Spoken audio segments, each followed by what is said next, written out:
Hello, welcome everyone. Thank you for being interested in the recent Let's Drain the Drains project in Warrnambool. My name is Ellie Pratt. I'm a database project officer with the Tangaroa Blue Foundation. I'm going to take you through this presentation, giving you a quick rundown of the project. I'd like to start by acknowledging the First Nations people as the traditional owners of country across Australia and recognise their continuing connection to land, waters and culture. We pay our deep respects to elders past, present and emerging, and I'd like to make special mention of the Gunditj Mara country on which this project took place. First, I'm going to introduce you to the project and the context around it. We'll then meet the project partners and the participants, and I'll take you through some of the results and then let you know what we learnt and what's next. This is the first time a marine debris project of this kind has been run in Warrnambool, and comes after the litter washing up around the city has been receiving more and more attention. We don't fully understand where it's coming from. To collect data that will help answer this question, 10 litter traps were installed in stormwater drains around the Warrnambool City Council area.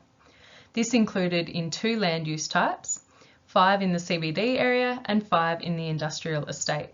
And I'll show you this on the map in the next slide. There were 6 servicing and auditing rounds where the trap contents were collected and sorted, and these were held between May 2021 and March 2022. Data from each trap and servicing round was recorded in the Australian Marine Debris Initiative database to identify specific sources and distributions of litter coming from the urban setting.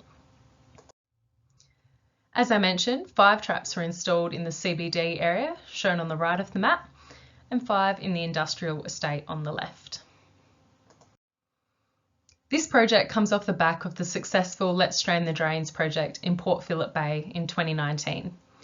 That project saw 120 litter traps installed over 6 local government areas and 4 land use types.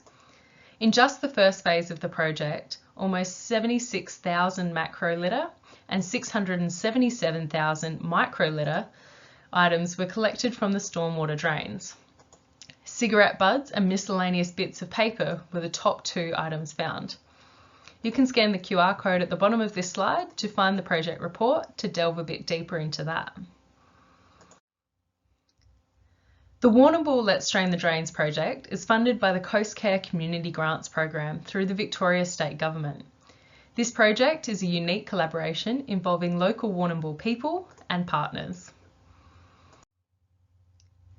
Data from this project will provide local and state government with evidence for future litter plans and policies, and will contribute to a baseline across the state as Victoria goes toward increased plastic and litter policies.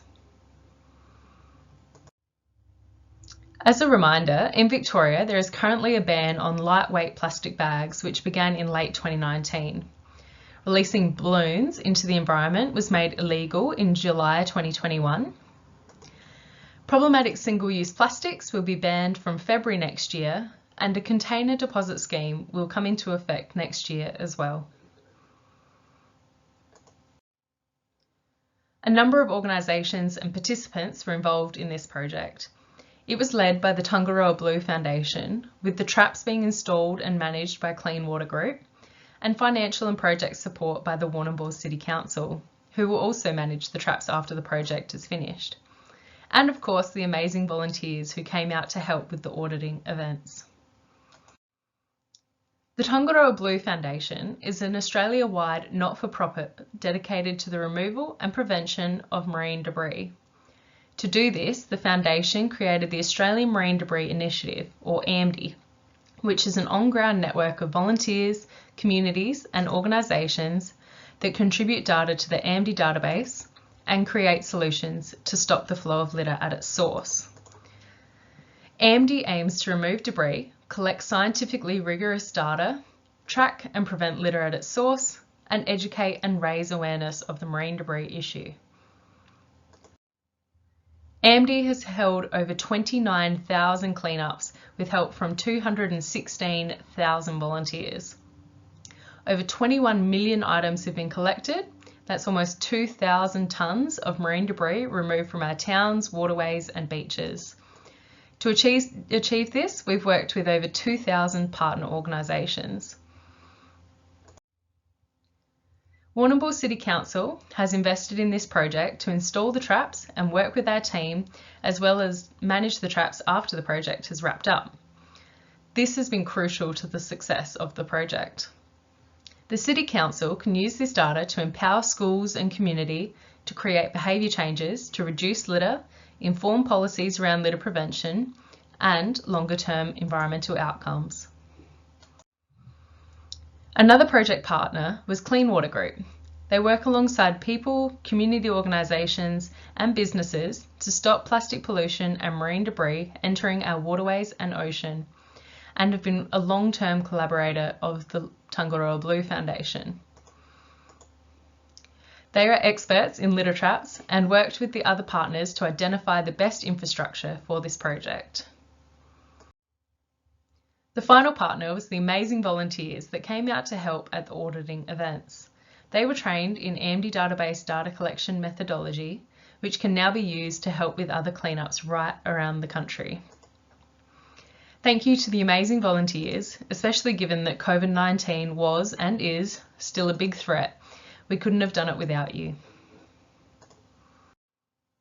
Here's a few photos from those auditing events, showing off the awesome volunteers, including the beach patrol crew, as well as some members of local council and students from Deakin University.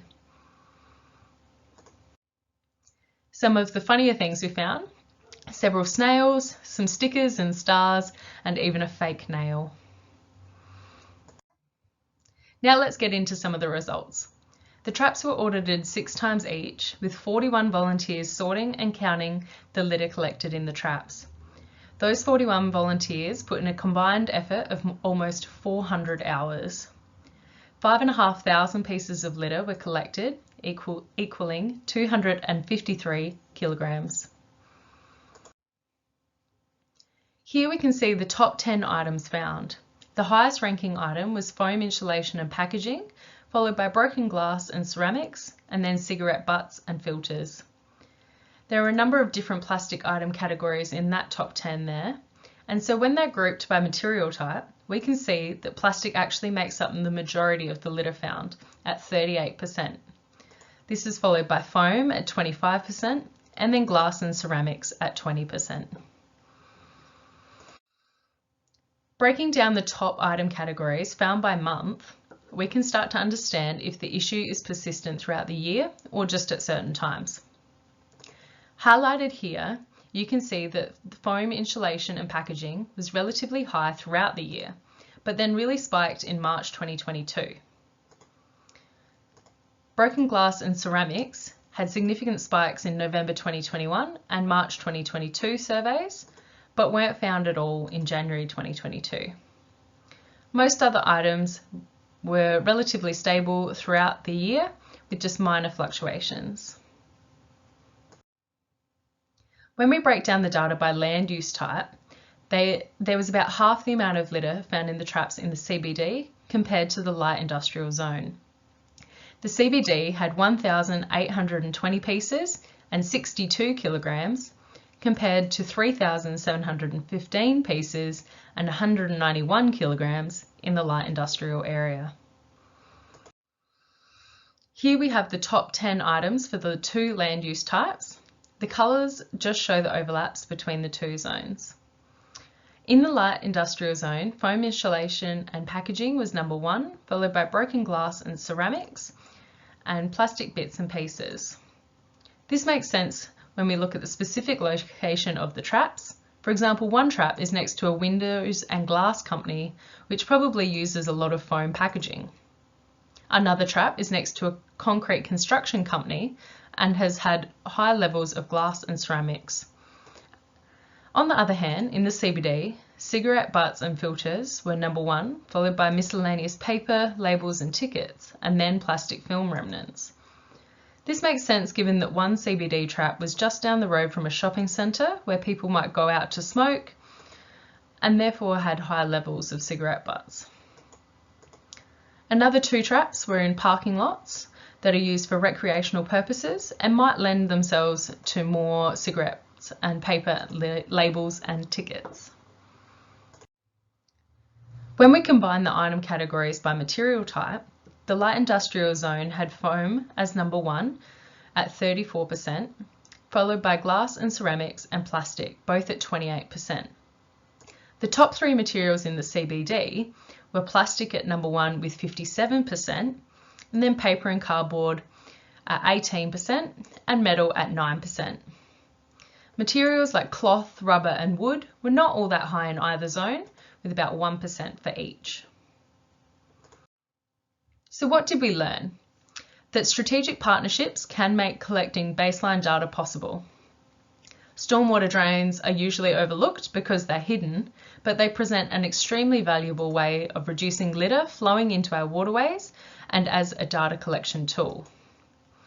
And with robust and reliable data, we can contribute to future plans and policies. We now have a better understanding of the litter issues around Warrnambool.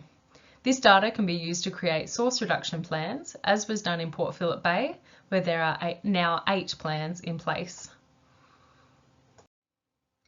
Thank you again to all the project partners and amazing volunteers, all vital to the success of the project. If you'd like any further information, you can contact Heidi from the Tangaroa Blue Foundation, Madison from the Department of Environment, Land, Water and Planning in Victoria, or Aaron from Clean Water Group. Thank you for listening.